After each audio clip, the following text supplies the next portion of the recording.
Live in high definition from WBFF in Baltimore. This is Fox 45 News at 10.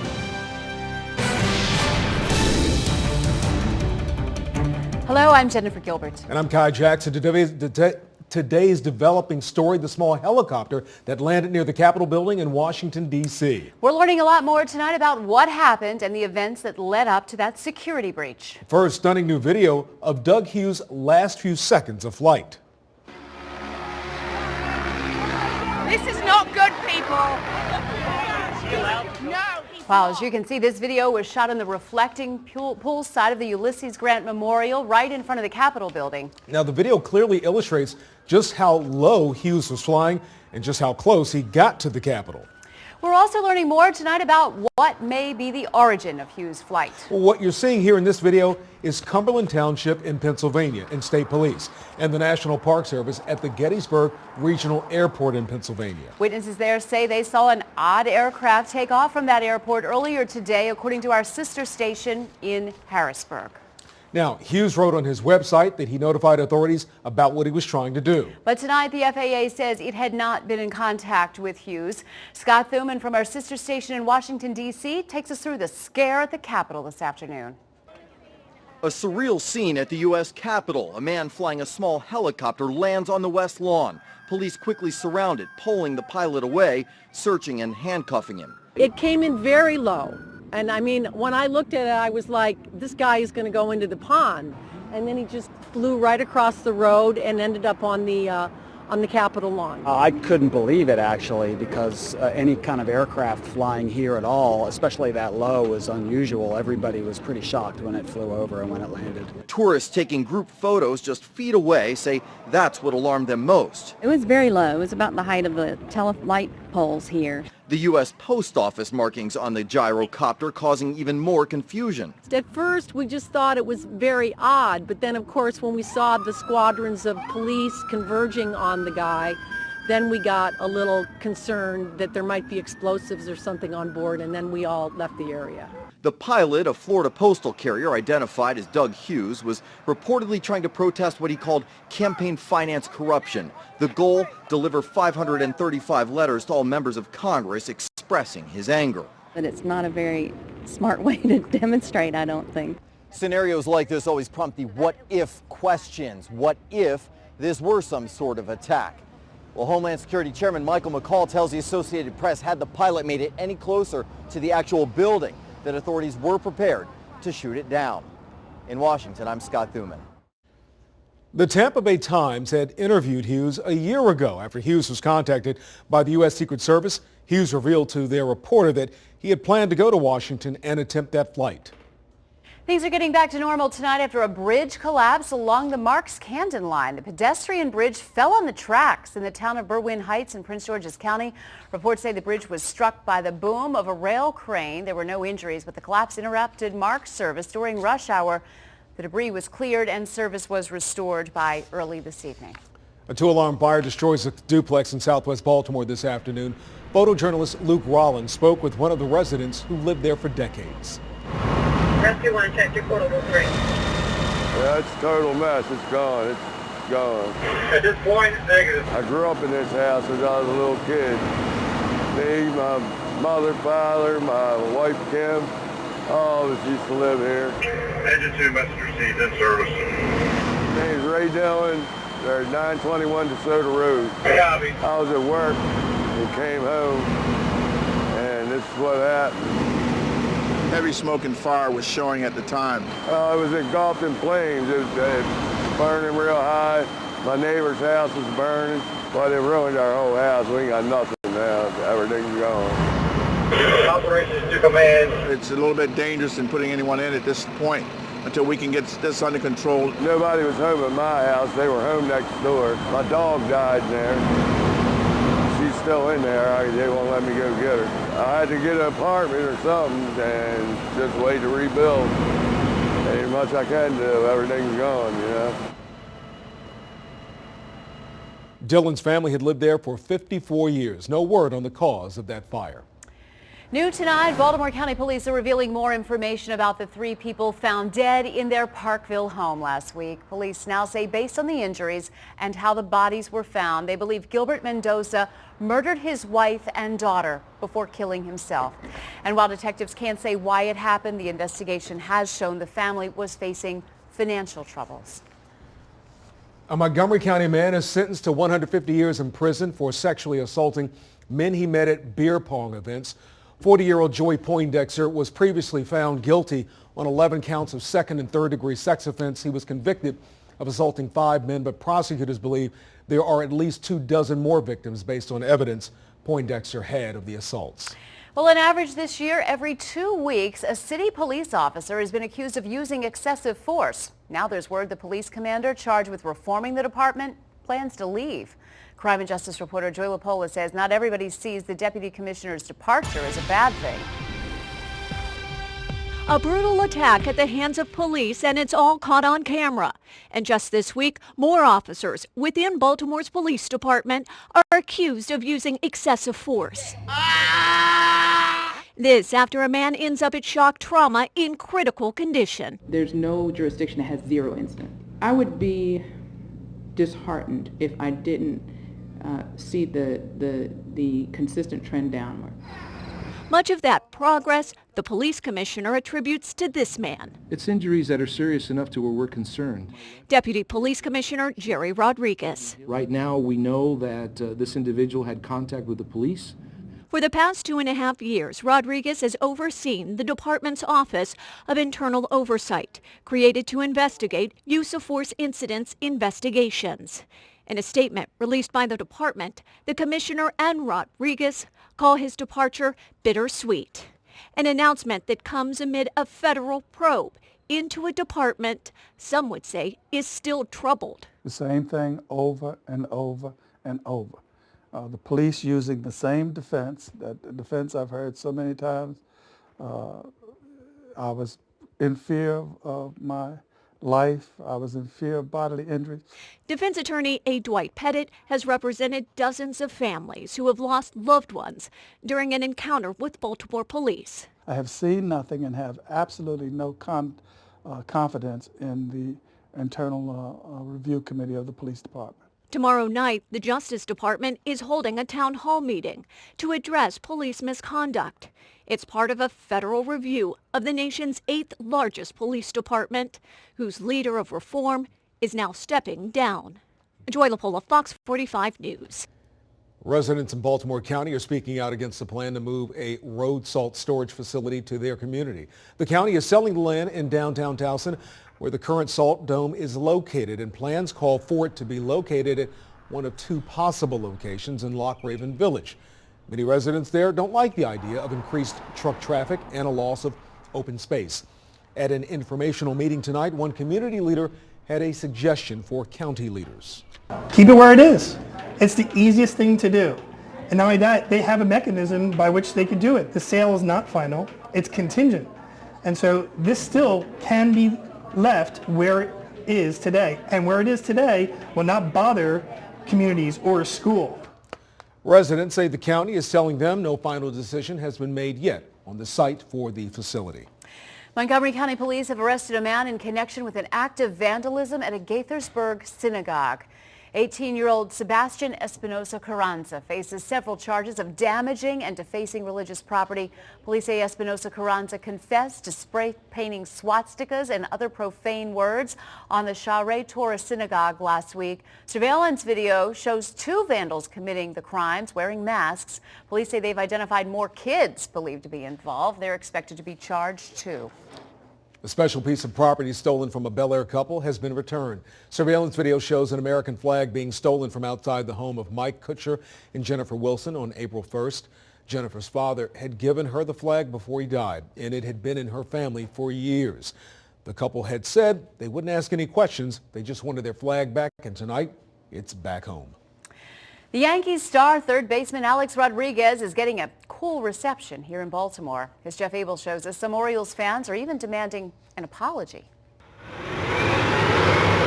At Oriole Park, the Yankees may be back. You're welcome. You have a great day and enjoy the But game. there's one Yankee who's making a comeback. I don't like any of the Yankees. See, I'm an old school guy. I don't like what he did. What he did was not great. He seems arrogant. In his first road trip since being suspended for using performance-enhancing drugs, third baseman Alex Rodriguez received a cool reception in Baltimore.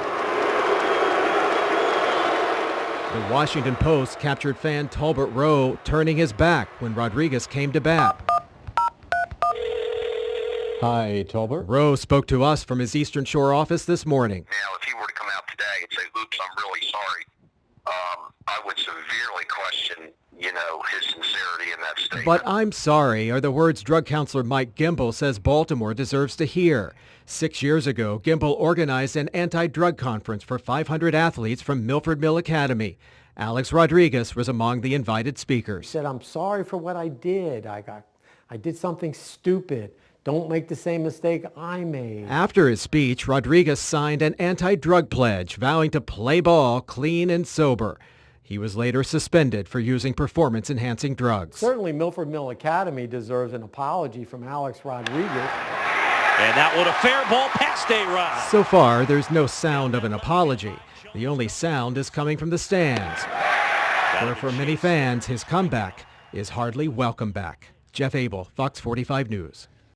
Baltimore's honoring the legacy and 68th anniversary of Jackie Robinson becoming the first African-American player in Major League Baseball. Today, the Orioles hosted a self-expression contest with the Boys and Girls Club in South Baltimore. Through speech, poem, art, or a skit, participants expressed their thoughts on Robinson's impact while strengthening their own reading, writing, and speaking skills. And they were so excited, and they just knew so much about the impact that Jackie Robinson had, not only on baseball, but just on the civil rights movement. And it's so inspiring to see little kids who are in middle school kind of know the history and the legacy of Jackie Robinson today. I just think that's so awesome.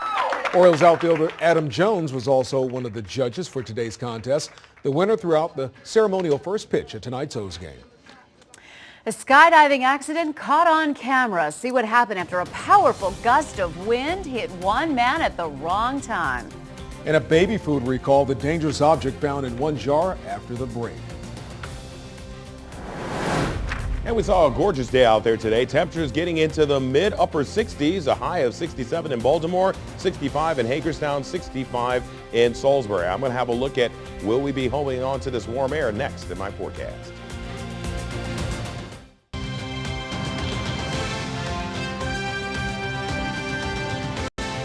Tonight, the Obama administration says it can now support a bill that allows Congress oversight on any nuclear deal with Iran. But Christine Frizzell reports there are so many thorny obstacles standing in the way of an agreement that some foreign policy experts say it's hard to see a path forward. Consider this. Iran's most important voice on foreign policy, Supreme Leader Ayatollah Ali Khamenei, still forcefully chants death to America, as he did a few weeks ago in this video. How do you overcome Khamenei's deep-seated hatred? You don't. That's why this deal is full of flaws. It's a piece of Swiss cheese, as far as I've seen. The largest hole in the tentative nuclear framework may just be Khamenei himself. He has stated he's neither for nor against a nuclear arms deal with the U.S., Russia, China, France, Germany, and the United Kingdom. Patrick Clausen with the Washington Institute for Near East Policy says Khamenei has not taken a position so he can save face either way. In case the deal doesn't work out very well for Iran, he can say, oh, I told you it was a bad idea. But on the other hand, if it does work out well for Iran, he can say, well, I let it go ahead. The Obama administration has touted a deal as a way to open up unprecedented doors to monitor all of Iran's declared and non-declared nuclear facilities. Khamenei responded by saying the White House is, quote, lying. U.S. Defense Secretary Ashton Carter says all sites must be open for inspection. Any successful agreement has to have adequate provision. It can't be based on trust. Even President Obama has conceded to move forward, Iran must bend. And then there's Congress. The Senate is now poised to pass a bipartisan bill giving it the power to disapprove of any deal signed by the Obama administration. Clausen says to get Congress to sign off, the Obama administration had better start working from a hand of strength, not weakness.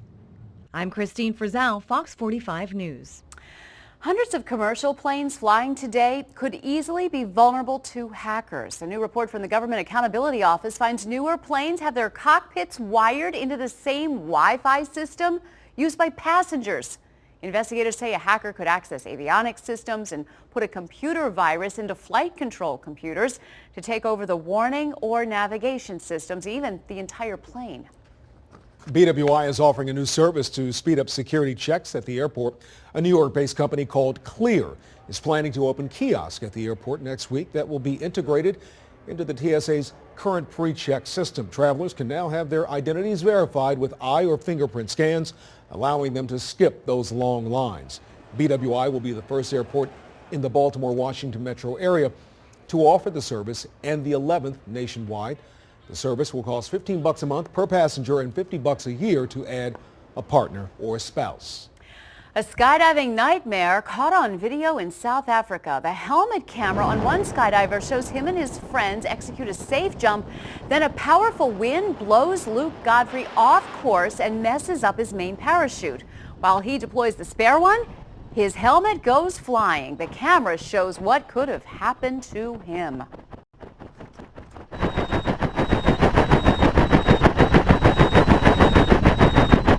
Oh, it is a terrifying fall, 5,000 feet down. The helmet and camera landing in the grass. Some curious kids come by and grab it. All the skydivers are fine, but Godfrey had to spend hours negotiating with this crowd to get his helmet back. A baby food recall to warn you about. Beechnut Nutrition is recalling more than 1,900 pounds of baby food products after a customer found a small piece of glass inside a jar. The recall involves 4-ounce glass jars containing Stage 2 Beechnut Classics sweet potato and chicken that were produced on December 12, 2014. Those products were shipped to retail locations nationwide. You can return the baby food to the store where you purchased it for a full refund or an exchange. Well, the clock is ticking toward midnight. There are only 2 hours left, a little less than that, to file your taxes. Tonight, Kathleen Cairns took to the streets of Baltimore armed with pennies in an effort to collect opinions on where Uncle Sam's money should be spent. It's your money, actually. What is today? Today's the 15th, tax day. That's right, it is. I'm going to find out what I owe. We ask a penny for your thoughts. Miscellaneous, education, Healthcare, military, and Social Security, right? Where should tax money be spent? If I was Uncle Sam, Healthcare. Education. I'm really passionate about healthcare for everyone. So pennies, take some pennies. If I had a choice, it would go to healthcare, education. Grab some pennies. I put quite a few pennies in for education. I would do education, healthcare, and Social Security. I would spend on education and the military. A final message for Uncle Sam. I think taxes is a setup and it's a scam because we don't get anything back. It's hard to find jobs in Baltimore City because why I'm a convicted felon. I'm convicted. It's hard for me to get a job. And tourism is hugely important for the health of this city. So that would be my 2 cents. They say they want us to be healthy.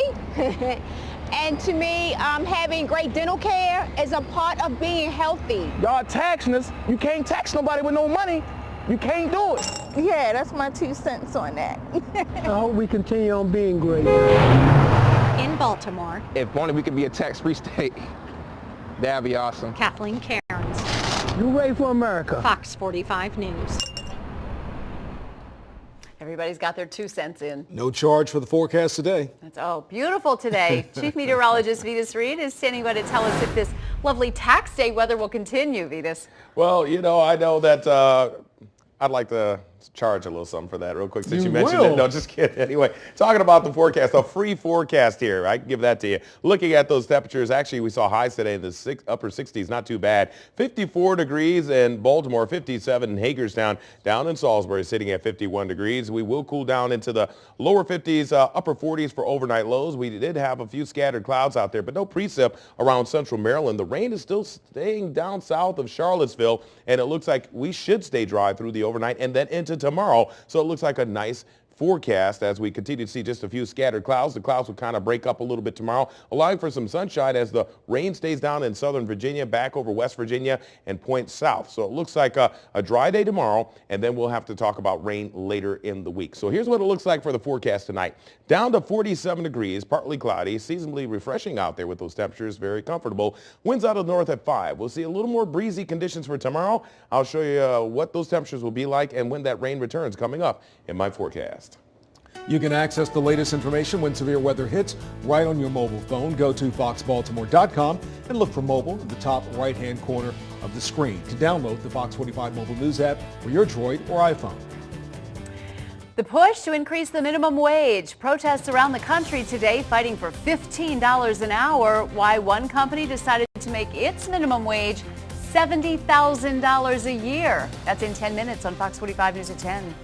Surveillance camera video catches a man being punched, his jaw broken in 2 places. The question the victim is trying to answer tonight when the News at 10 continues.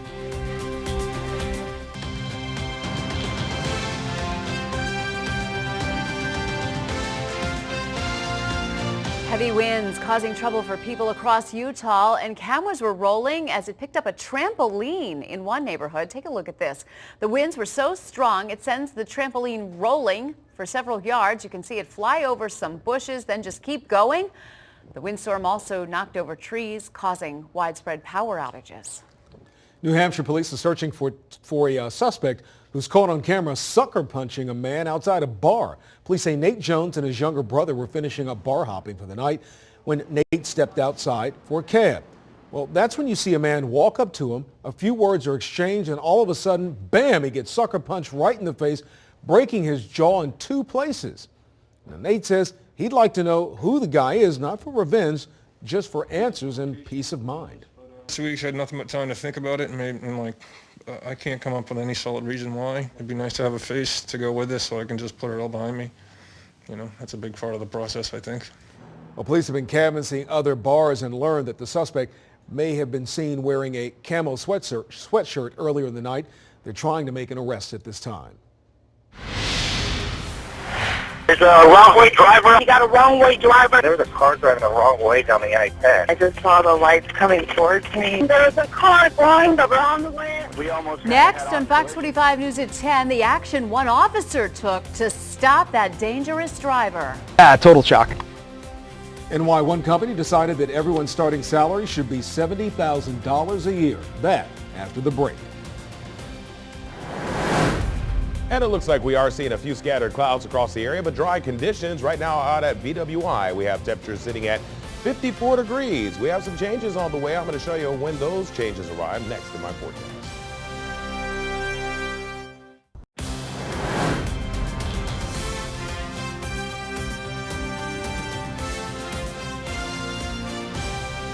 It is lights out along James Street in Pigtown. That now has neighbors scared to come out after dark. Karen Parks live in Pigtown tonight after neighbors called Fox 45 for help. Karen. Jennifer, you can see here along this block of James Street rather, nothing but darkness. Now you can see a few porch lights, but that's about it. And neighbors say even on a nice night like tonight, it's a situation in a crime-ridden area that keeps them inside. But if you come out here at 7 o'clock at night, there's nobody out because there's no lights. In Pigtown, ever since they put new water pipes up and down the street and in the alley, the lights have been out since Christmas Day. No lights after dark. It's very dark out here and dark out in the alley. Has neighbors scared. It's so dark, I'm afraid to even go up to the store if I had to. Afraid of getting cracked in the head. Last year, the city replaced regular street lights with LEDs. They go out at least 3 times a month. Leaving neighbors. I've been calling 311 constantly. They said we'll put an order in. Even on nice spring nights, afraid to come outside. I figure if I call Fox 45 and then the mayor sees this, she will do something about it. So we called BGE, who told us they are aware of the street outage along the block and expect the problem to be fixed within the next few days. A spokesperson also tells us The weather this past winter caused a backlog in streetlight repairs as the underground work that needs to be done in many cases is weather dependent. We've also learned that BGE has allocated more resources to address the backlog as well as the new outage reports that they continue to receive. Reporting live here in Pigtown, Karen Parks, Fox 45 News. All right, thank you, Karen. A bill that could give a tax break to neighbors of Baltimore County's landfill in White Marsh was one of the bills passed by the legislature during the latest session. The measure would let the county grant a property tax credit to as many as 104 homeowners living near the landfill. Residents say a decision to process trash from Harford County will increase the dust, the noise, and the odor from the landfill, and they need to be compensated. County Council still has to approve the plan, and County Executive Kevin Kamenetz has been lobbying against the tax credits. A former NFL star will spend the rest of his life in prison convicted of murdering a friend. Aaron Hernandez was a Pro Bowl tight end for the New England Patriots. Today, a jury in Fall River, Massachusetts convicted him of first-degree murder in the death of Odin Lloyd in 2013. Lloyd, who was 27, was the boyfriend of the sister of Hernandez's fiancée. The prosecution believed that Lloyd was murdered because he knew information about Hernandez's alleged involvement in another murder. The jury says Hernandez's celebrity was not a factor in its decision, while the mother of the victim forgave those involved. We follow the court's orders, assume that the man sitting in that seat is innocent until the prosecution proves he's guilty. And that's what happened today. I forgive the hands of the people that had a hand in my son's murder, either before or after. The judge sentenced Hernandez to life in prison without the possibility of parole. Hernandez was also convicted of unlawful possession of a firearm and unlawful possession of ammunition. A moment of silence marked the 2-year anniversary of the Boston Marathon bombing. A somber crowd gathered at the marathon's finish line at 2:49, the exact moment of the start of the bombing 2 years ago. The blast killed 3 people and injured 264. This year, the mayor has started a new tradition on April 15th called One Boston Day to honor the city's resilience. I was really happy to hear them put a positive spin on it, and I don't know, I'm thrilled about it. Dzhokhar Tsarnaev was convicted last week of carrying out the bombing. He could face the death penalty, and jurors return to court next Tuesday to decide whether he will live or die. That sentencing phase could last about a month. Now, the judge told jurors not to attend Monday's marathon or watch any media coverage of today's anniversary. The FBI is offering big bucks to track down a suspect in the 2008 Times Square bombing. They have increased the reward information leading to an arrest. Investigators are trying to find the person they say planted a device outside a recruitment station and took off on a bicycle. No one was hurt. The FBI's Joint Terrorism Task Force is convinced someone can help them ID the suspect. To coincide with the 7-year mark of the anniversary bombing of the recruitment center, we have increased the reward amount to $115,000 for any information leading to the arrest and conviction of person or persons involved in that incident.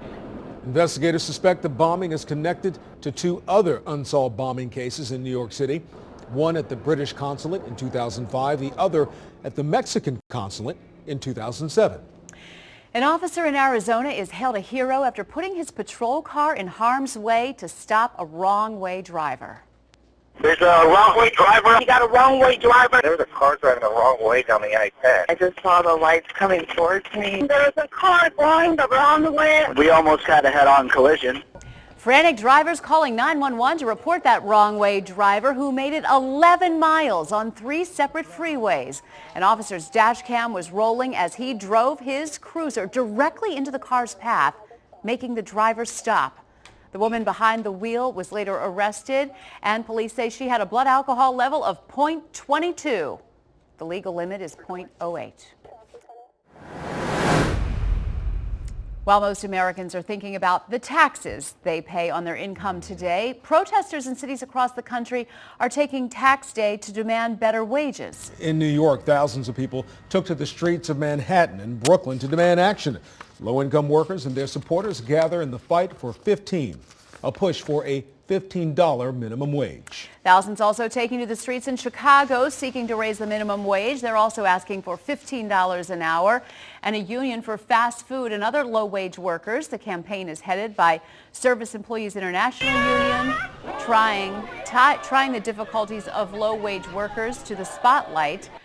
Demonstrations are taking place in more than 230 U.S. cities and college campuses. A Seattle company makes a decision to pay all of its workers a minimum salary of $70,000 a year. Luke Ducey from our sister station in Seattle explains how the company's CEO is making it happen. It's the announcements workers across the country are talking about. It came as a shock. Yeah, total shock. From now on, workers here at Gravity in Seattle, like Austin Roos, will make a minimum annual salary of $70,000 a year, no matter what job they perform. And every worker still can't believe it. This is a specific, immediate, bump and help in their life. Like, their life is immediately better. We founded Gravity on one simple principle. The bump in pay is the brainchild of Gravity's founder and CEO, Dan Price. His company processes credit card payments for thousands of businesses. Inspired by cities around the country increasing their minimum wage to $15 an hour, Price said, why not go a step further? We have a different purpose for our business. The move will help about 70 employees who right now average salaries of $48,000. To pay for all that, Price is cutting his own $1 million salary down to $70,000 as well. It's being called a bold move by some economics experts, crazy by others. But for people like Kate Kramer, this gives me the ability to go and travel and see my family more. I can actually start contributing to the 401k plan that Gravity offers. Kate tells me she started working an extra part-time job to make ends meet. She doesn't have to anymore. And for Austin, oh man, maybe now I can do like a one-bedroom. Maybe I can do two-bed. Like maybe I can move into a bigger place. Yeah. They can also show Dan how thankful they are for his economic experiment. I said I'd buy him a drink because usually he's the one buying us drinks at happy hour.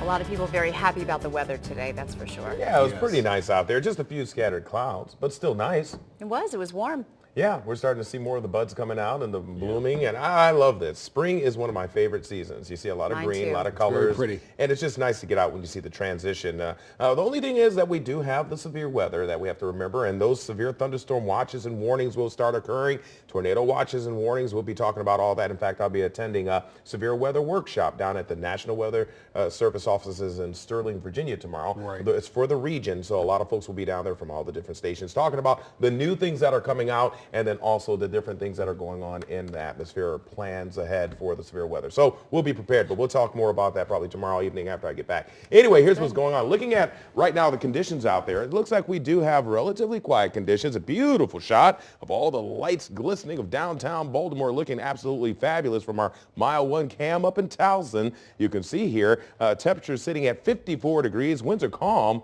humidity levels at 28%, so the air is dry.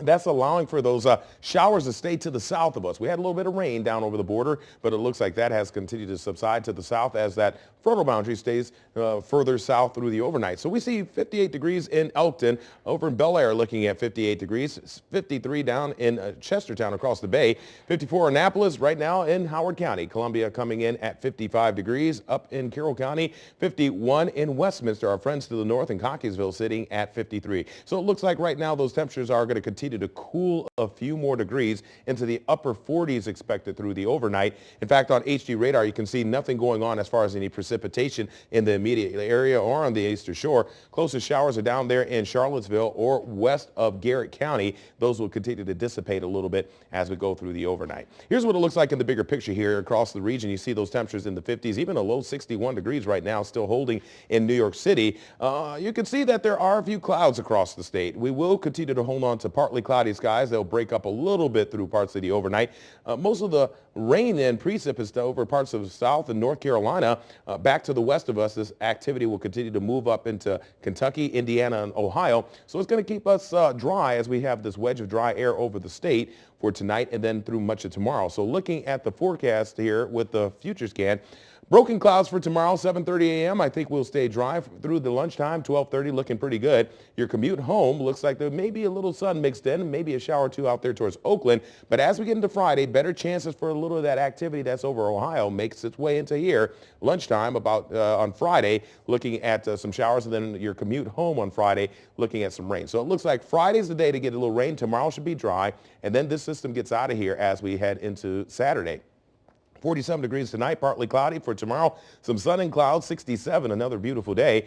I'll have a closer look at your 7-day forecast coming up in a few minutes. 3 things that could be causing nightmares next on Fox 45 News at 10. And an emotional moment on screen seen by a young viewer for the first time. Her reaction when the News at 10 continues. You said.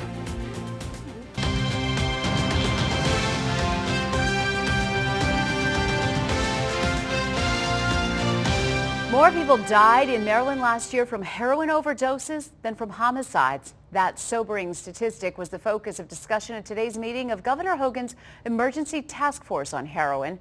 John Rydell was at today's summit and spoke with panel members as well as some former addicts. I started using heroin at the age of 16, 17. Jordan Ayers, who's from Harford County, found heroin all too accessible and inexpensive, a drug he initially snorted. And then someone told me you can inject it and get twice as high. And that's when my life changed. You know, I opened the door, you know, to Hell's Gates. Ayers has now been in recovery for more than 2 years, but he admits he paid a terrible price. 13 treatment centers, in and out of jail, and really my rock bottom came when I was homeless. Ayers is now telling his story to members of the Maryland Heroin and Opioid Task Force. So it can happen to everyone in this room. But Anne Arundel County Sheriff Ron Bateman has his own story to tell, that of a family member who is also struggling with addiction. She has a scar from one shoulder to the other shoulder where she's been slashed with a knife during the course of a bad drug deal. Carlos Hardy has been in recovery for 21 years. Now he's helping others kick the habit. We need to do more around intervention, meaning that we can't wait for somebody to reach their bottom, so to speak. We got to go get them. And while the focus of the heroin task force is primarily on education and prevention, some local prosecutors say it is also very important to crack down on those who are dealing drugs. And that's why they're urging Governor Hogan to veto a bill that would repeal the mandatory minimum sentences for those convicted twice of dealing. Users have a disease. They're individuals that need to be treated. Dealers are people who are criminals, and they need to be punished. A multi-pronged approach that advocates say is critical to help reverse this deadly trend. In Baltimore, John Rydell, Fox 45 News. A sleep study finds major risk factors for frequent nightmares. Researchers surveyed nearly 14,000 adults between 25 and 74 over a 5-year period. Out of the nearly 4% who reported frequent nightmares, more than 1/4 suffered with severe depression, and about 1/5 reported frequent insomnia. Authors concluded that insomnia, exhaustion, depression, and negative attitudes towards yourself were the strongest independent factors for nightmares. They believe frequency of nightmares could be used as a new source to determine if someone has the early onset of depression. It was an emotional moment for us all. The scene in The Lion King where Scar kills Mufasa. Hard to believe it was 21 years ago, but 21 years later, Mufasa's death still gets to us. Is having the exact same impact on little kids watching the movie for the first time.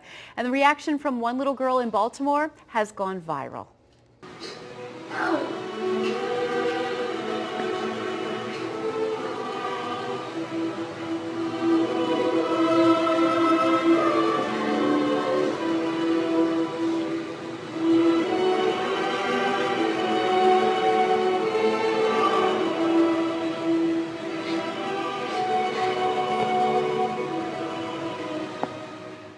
You said Mufasa died?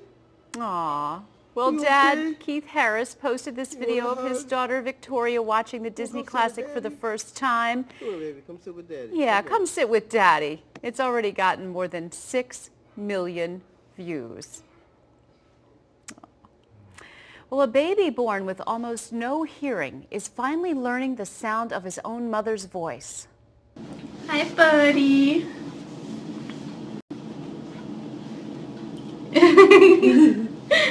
Oh. There's that magical smile. Little Elijah Cook was outfitted with tiny hearing aids at 9 weeks old. His mom posted this video online of the first time he heard her voice. You can see Elijah look up when he hears his name and then give that precious smile. I can definitely hear it. Amazing, isn't it? Beautiful. Yeah. Absolutely. Both stories. All right. Let's take another look at our weather with Chief Meteorologist Vitas Reed. Vitas? Well, it looks like tomorrow we'll probably see sun and clouds. Temperatures topping out right around 69 degrees. Not too bad of a day. On Friday, looking at 67, a 60% chance for showers moving in probably Friday night. And then on Saturday, I think we're seeing temperatures right around 72 degrees. Sunday, I think we'll probably see plenty of sunshine through the day. Clouds moving later in the day. Evening showers possible, 62 degrees. Monday, a rainy day. And then back with some sunshine on Tuesday and Wednesday, temperatures in the low mid 60s. So pretty decent forecast heading into the weekend.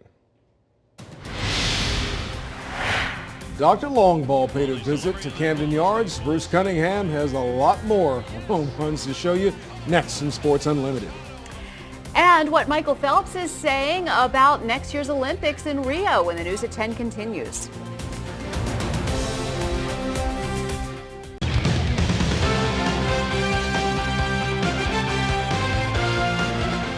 The Orioles and Yankees wrapped up their 3-game series tonight, and if you like a lot of offense, then Camden Yards was the place for you. An awful lot of lumber on display at the Yards. Bud Norris and the rest of the Orioles wearing number 42, honoring Jackie Robinson. Top fourth, A-Rod at the plate. Watch this. It lands about 430 feet away on the walkway up there. His second of the year. Yankees led it 3-1. Wow. Bottom of the frame, Manny Machado gets the run back. That's his first of the year. Cuts the Yankee lead in half at 3-2. Bottom of the sixth, still 3-2 Yankees. Not anymore. Jonathan Scope. Wham! That's his third of the year, and that will tie the game at 3. Later in the same inning, after a Delman Young RBI single, Chris Davis finally goes the opposite way. Hits this one into the gap in left center. Adam Jones, Delman Young score. 5 runs for the Orioles in the inning. They withstand a mini Yankee comeback to win it 7-5. Davis with 3 big RBI. The Birds banged out 15 hits, 2 of them home runs by Machado and Scope. Caleb Joseph 3 for 5 with an RBI. Chris Davis knocked in 3 runs. Brad Brock got the win in relief. Zach Britton the save, his third of the year. A day off tomorrow and then on to Boston and Toronto for a 7-game road trip. Really good news for Terps fans and a side of the Aaron Hernandez story that will surprise you. That's coming up at 11:30 as Sports Unlimited continues. All right, thank you, Bruce. Michael Phelps is set to compete tomorrow for the first time since his 6-month suspension started, and he's aiming even higher. He'll be swimming at the Arena Pro Swim Series meet in Mesa, Arizona. Phelps couldn't enter a meet because of the suspension from USA Swimming after he was arrested for drunk driving in September, but his suspension ended last week. He tweeted, "My suspension is finally up. Time to get back in the pool and race again. Looking forward to #Mesa." Phelps also confirmed he was aiming to compete in the Olympics in Rio. A powerful and positive young voice of Baltimore has been selected as the city's first Youth Poet Laureate. Today, Mayor Stephanie Rawlings Blake announces 19-year-old Derek Ebert as the inaugural laureate. Derek was born and raised in Baltimore and is currently a student at the University of Baltimore. The laureate advocates for their communities, and the mayor says Derek speaks to the unique facets of our city. I look forward to his efforts to promote citywide appreciation for literacy and for the arts, and I'm confident that he will inspire young people across our city to become more creative and more engaged in their communities. Derek was selected out of 12 candidates by a diverse panel of librarians, artists, youth, and community advocates. He'll receive a cash award, a national book deal, and be featured in a local tour. Derek will perform this Saturday at the Teach for America Gala. Still ahead, trying to raise cash for a transplant. How one family is turning to an internet sensation for help. And coming up at 5 minutes on the late edition, a pretty penny for a used iPad. The reason this one is going for 100 times its original value. And a golfer's nightmare, how one duffer survived a frightening encounter with a crocodile.